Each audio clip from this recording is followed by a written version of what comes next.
আসসালামু আলাইকুম এভরিওয়ান।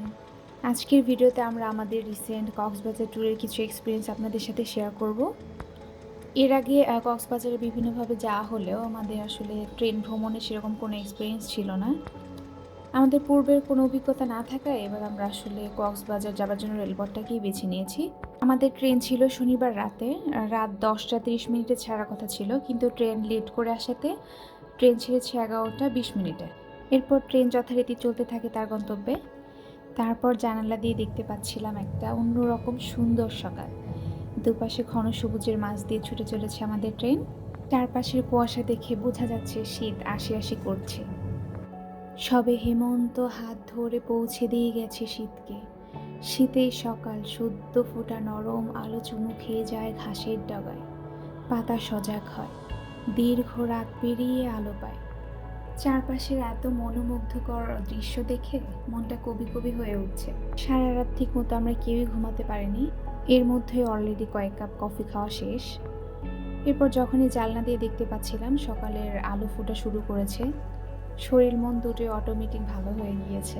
এরপর আমরা এসে পৌঁছলাম কক্সবাজার আইকনিক রেলওয়ে স্টেশন। শুভ সকাল কক্সবাজার। সবাই খুব ব্যস্তভাবে যে যার গন্তব্যে এগিয়ে চলেছে, আমরা এগোতে লাগলাম সামনের দিকে। খুব ইচ্ছে ছিল পুরো স্টেশনটা ঘুরে দেখব, কিন্তু যেহেতু আমরা সারা রাত ঘুমাতে পারিনি তাই প্রচণ্ড টায়ার্ড ছিলাম, আর এত রোদ ছিল যার কারণে আমরা ওইভাবে ঘুরে দেখতে পারিনি।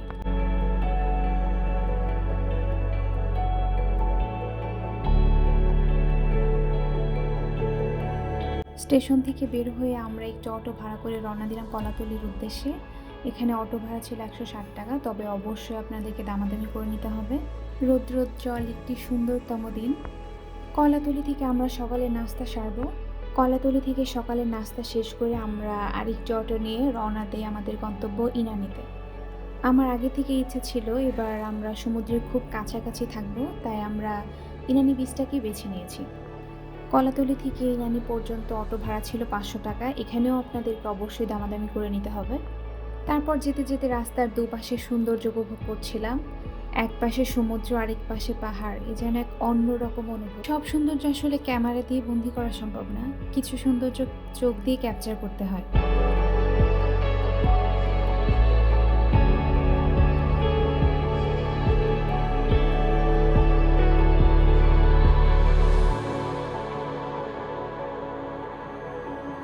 ফাইনালি আমরা পৌঁছে যাই অ্যাঙ্করে।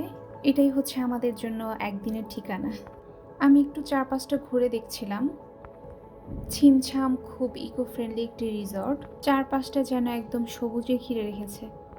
ওদের রিসর্টের এখনো সম্পূর্ণ কাজ শেষ হয়নি, আমি আশপাশটাতে দেখতে পাচ্ছিলাম যে এখনো ওদের কাজ চলমান। আমরা সরাসরি রিসেপশনে চলে যাই। যেহেতু আমরা কোথাও কোনো দেরি করিনি, তাই সকাল 10টার মধ্যে আমরা অ্যাঙ্করে পৌঁছে যাই। যাবার সাথে সাথে ওরা আমাদেরকে ওয়েলকাম ড্রিঙ্ক সার্ভ করে। এরপর রিসেপশনের সব ফর্মালিটি শেষ করে আমরা রুমের দিকে চলে যাই। যেহেতু আমাদের আগে থেকেই বুকিং দেওয়া ছিল, তাই কোনো ঝামেলা পোহাতে হয়, আর এখানকার স্টাফগুলোও খুব ভালো ছিল। রুমটা তুলনামূলক ছোট, কিন্তু আমার কাছে বেশ সাজানো গোছানো এবং নিট অ্যান্ড ক্লিন লেগেছে। বেডটাও বেশ আরামদায়ক ছিল। বেডের সাথে একটি বেড সাইড টেবিল, বসার জন্য দুটো সোফা, আলমারি, টিভি, সাথে একটি মিনি ফ্রিজও ছিল। ড্রেসিং টেবিলের ভিডিওটা ক্যাপচার করতে ভুলে গিয়েছি। কমপ্লিমেন্টারি হিসেবে চা, কফি, পানির বোতল এসব তো ছিলই। ওয়াশরুমটাও বেশ ক্লিন ছিল, সাথে কমপ্লিমেন্টারি হিসেবে সাবান, শ্যাম্পু, লোশন সবই ছিল। আমাদের রুমের সাথে একটি বারান্দা আছে, চলুন এবার বারান্দাটা ঘুরে আসি।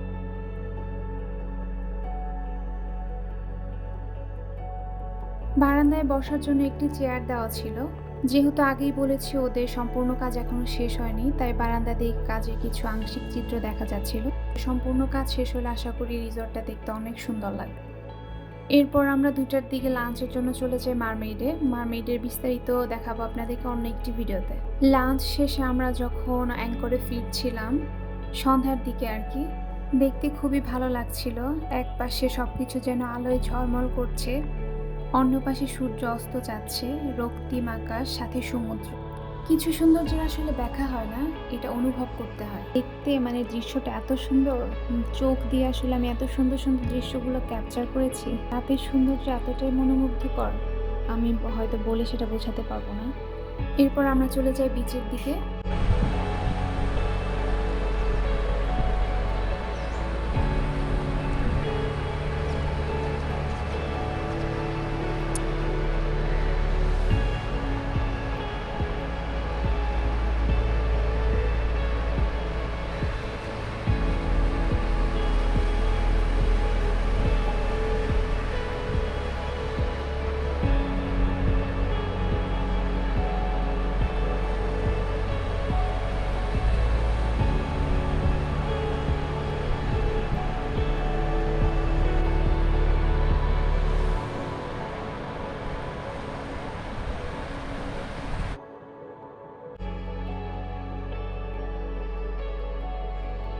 কিছুক্ষণ বিচে থেকে আমরা অ্যাঙ্করের আশপাশটা দেখছিলাম।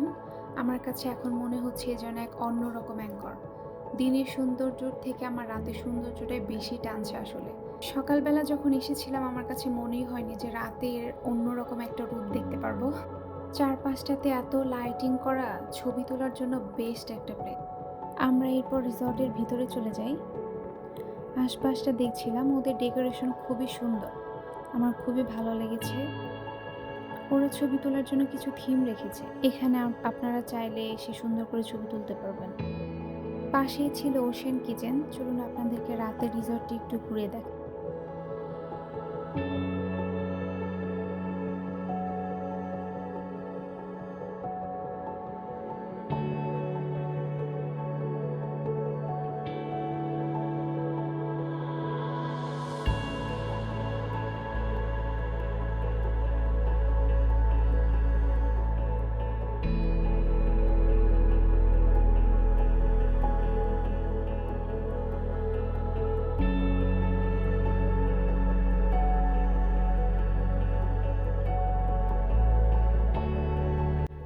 রাতের বেলা কটেজগুলো দেখতে আরো সুন্দর লাগছিল। কটেজগুলোর সামনে বেশ কিছু দোলনা রাখা ছিল।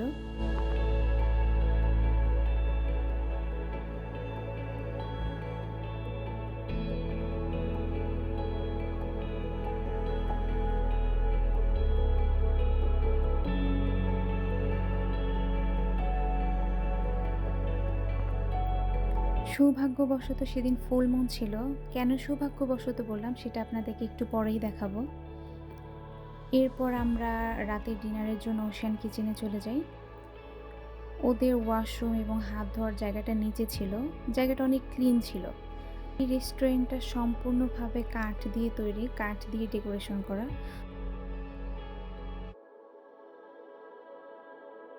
ওদের সিগনেচার আইটেমগুলো সামনে দেওয়া ছিল।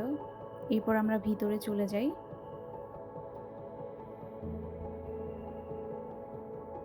সবকিছু অনেক গোছানো।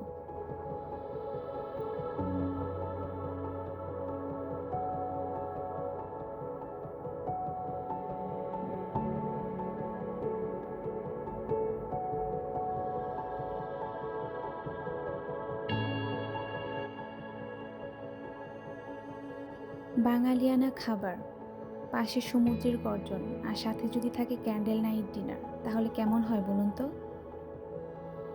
এরপর ওদের মেনু দেখে আমরা খাবার অর্ডার দিয়ে দেই। ওদের খাবারের মধ্যে সবগুলো আইটেমই খুব ভালো ছিল। আমার সবথেকে ভালো লেগেছে ডালটা। আপনারা যদি ওশেন কিচেনে আসেন মাস্ট এটা ট্রাই করবেন। খাওয়া শেষে ওরা হাত ধোয়ার জন্য গরম লেবু পানি দিয়েছে। এটা আমার অনেক ইউনিক লেগেছিল। এবার আপনাদের পুরো ওশেন কিচেনটা ঘুরিয়ে দেখাই।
সৌভাগ্যবশত ফুল মুন থাকার কথা বলেছিলাম এই জন্য যে ফুল মুন থাকায় জোয়ার ছিল আর কি সমুদ্রে। তো জোয়ারের জন্য পানি একদম কাছে চলে এসেছিল।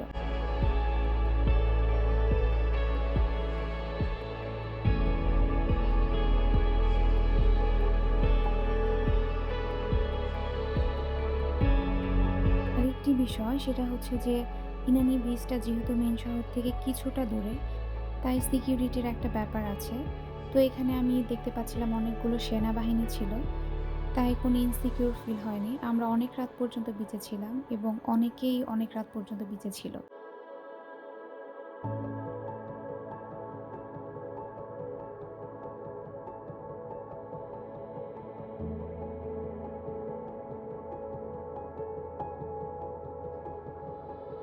আপনারা হয়তো ভিডিওতে দেখতে পাবেন যে পানি একদম রাস্তার কাছে চলে এসেছে। রাতের ভিউটা আপনাদের সাথে শেয়ার করছি।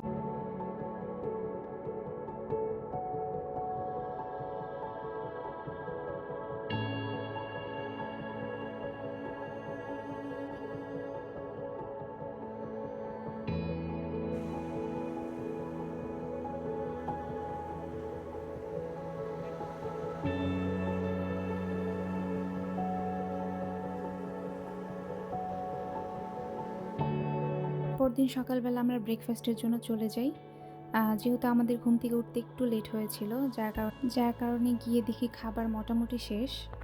ওদের ব্রেকফাস্ট আইটেম ছিল পরোটা, সবজি, ডাল, সাথে খিচুড়ি মাংস, হালুয়া এবং ফ্রেশ ফ্রুট। আর জুস, পানি তো থাকছেই।